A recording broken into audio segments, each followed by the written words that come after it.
Hello' বন্ধুসকল, welcome back to my YouTube channel. মোৰ Excel video' চিৰিজৰ আন এটা ভিডিঅ'লৈ আপোনালোকক স্বাগতম জনাইছোঁ। আজিৰ ভিডিঅ'ত আমি শিকিম ফৰ্মেট অপশ্যনৰ বিষয়ে।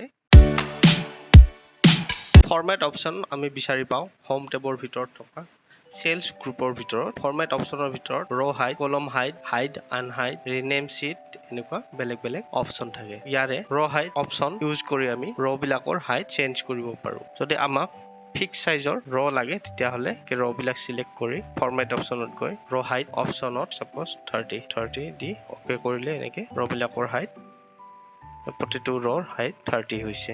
তেনেকৈ আমি কলম বিলাকৰ সাইজ ফিক্স কৰিব পাৰোঁ। কলমকেইটা মই চিলেক্ট কৰি লৈছোঁ। ইয়াতে ফৰ্মেটত গৈছোঁ, কলম ৱাইড ইয়াতে যিটো সাইজৰ লাগে সাপ'জ 20 এণ্ট্ৰি কৰি অ'কে কৰিলে প্ৰতিটো কলমৰ ৱাইড 20 হৈছে। এনেকৈ আমি ফৰ্মেট অপশ্যনৰ ৰ হাইট আৰু কলম ৱাইড অপশ্যন ইউজ কৰিব পাৰোঁ। ইয়াতে আৰু এটা অপশ্যন আছে অটো ফিট ৰ।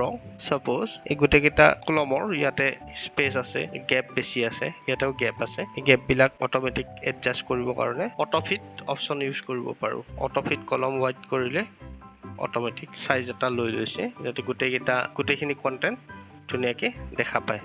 তেনেকৈ অটো ফিট ৰ হাইট অপশ্যনো আমি ইউজ কৰিব পাৰোঁ অট'মেটিক এডজাষ্টমেণ্টৰ কাৰণে।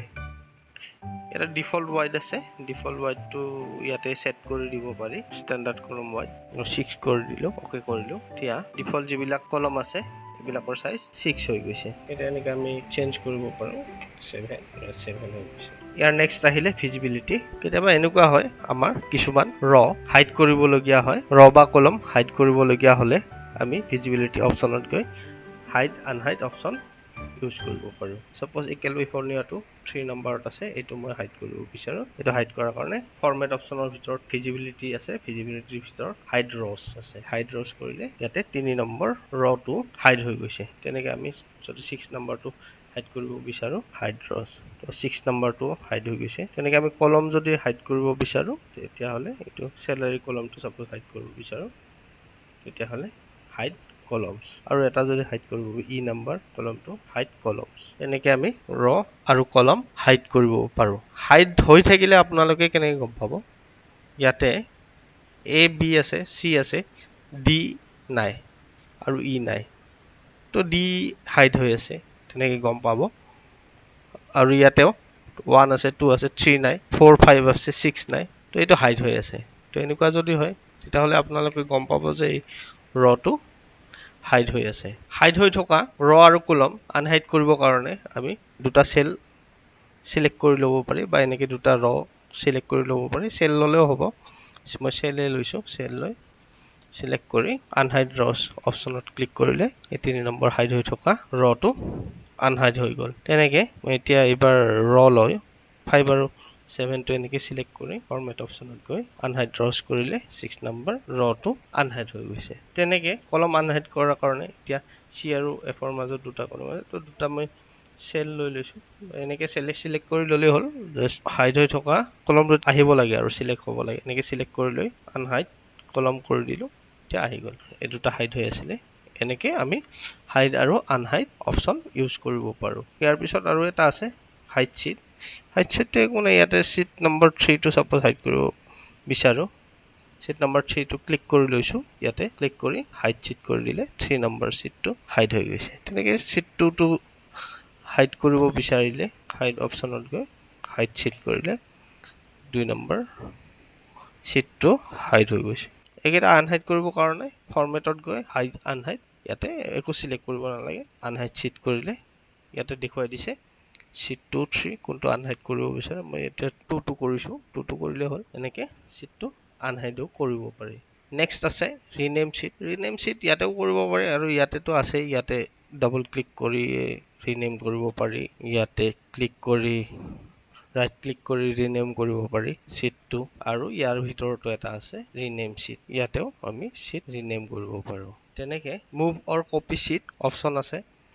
এই মুভ কপি শ্বীট অপশ্যন ইয়াতেও আছে, মুভ অৰ কপি। তো মুভ অৰ কপিত গৈ ছাপ'জ শ্বীট 1টোৰে এটা ক্ৰিয়েট কপি কৰিলোঁ। শ্বীট 1ৰ কপি এটা হৈ গ'ল। এনেকৈ ক্ৰিয়েট ইয়াতেও কৰিব পাৰি মুভ কপি শ্বীট। এতিয়া যদি ক্ৰিয়েট নকৰি মই মুভ কৰিব বিচাৰোঁ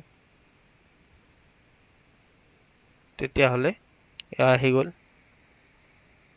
এনেকৈও মুভ কৰিব পাৰোঁ আমি। Left click press and hold কৰি মুভ কৰি দিলেই হ'ল। এনেকৈ মুভ কৰিব পাৰোঁ। ইয়াতেও মুভ অপশ্যন আছে। মুভৰ কপি চিটত গৈ এতিয়া যদি নিউ বুক কৰোঁ, নিউ বুক এতিয়া নতুনকৈ খুলি গ'ল।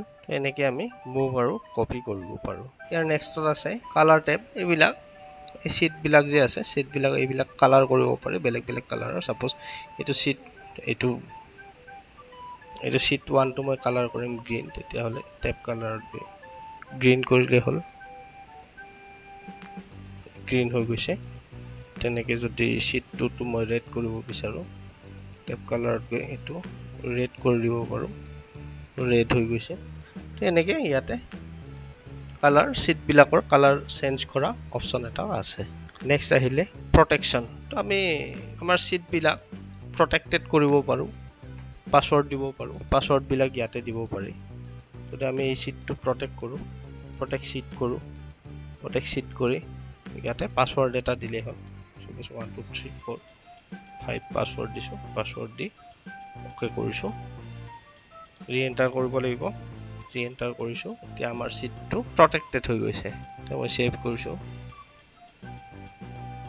এতিয়া কিবা চেঞ্জ কৰিব বিচাৰিলে এনেকুৱা ৱাৰ্ণিং শ্ব' কৰিব। এতিয়া যিকোনো চেঞ্জ কৰিবৰ কাৰণে আমি ফাৰ্ষ্ট চিটটো আনপ্ৰটেক্টেড কৰি ল'ব লাগিব। আনপ্ৰটেক্টেড নকৰাকৈ চিটটোত আমি একো চেঞ্জ কৰিব নোৱাৰোঁ। তেনেকৈ আমি চিট এটা প্ৰটেক্ট কৰিব পাৰোঁ। তো আনপ্ৰটেক্ট কৰিও দেখুৱাই দিছোঁ। আনপ্ৰটেক্ট কৰিবৰ কাৰণেও পাছৱৰ্ডটো লাগিব। আনপ্ৰটেক্ট চিট পাছৱৰ্ডটো দিব লাগিব। পাছৱৰ্ডটো দিয়াৰ পিছত অ'কে কৰিলে চিটটো আনপ্ৰটেক্ট হৈ যাব। এতিয়াহে আমি চেঞ্জেছ কৰিব পাৰিম। তো প্ৰটেক্টেড কৰিলে ৰেষ্ট্ৰিক্ট কৰে আৰু বেলেগে একো কণ্টেণ্ট চেঞ্জ কৰিব নোৱাৰা হয়। চেলবিলাক লক হৈ যায়। তো ইয়াৰ নেক্সটত আছে লক চেল। লক চেলটো এনে কাম নকৰে। প্ৰটেক্ট চিট কৰাৰ পিছতহে লক চেল অপশ্যনটো কাম কৰে। তো চিটটো প্ৰথমতে প্ৰটেক্ট কৰি ল'ব লাগিব। ফৰ্মেট অপশ্যনৰ ভিতৰত নেক্সট আছে ফৰ্মেট চেল। ফৰ্মেট চেলত আমি চেলবিলাক ফৰ্মেট কৰিব পাৰোঁ। এইবোৰ অপশ্যন ইয়াতো আছে। এইবোৰ আমি আগতে শিকি লৈছোঁ, গতিকে ইয়াতে আকৌ নতুনকৈ নেদেখুৱাওঁ। গতিকে ফৰ্মেট অপশ্যনৰ ভিতৰত আমাৰ শিকিবলগীয়া এইখিনিয়ে। আমাৰ নেক্সট ভিডিঅ'ত আমি এই এডিটিং গ্ৰুপৰ বিষয়ে শিকিম।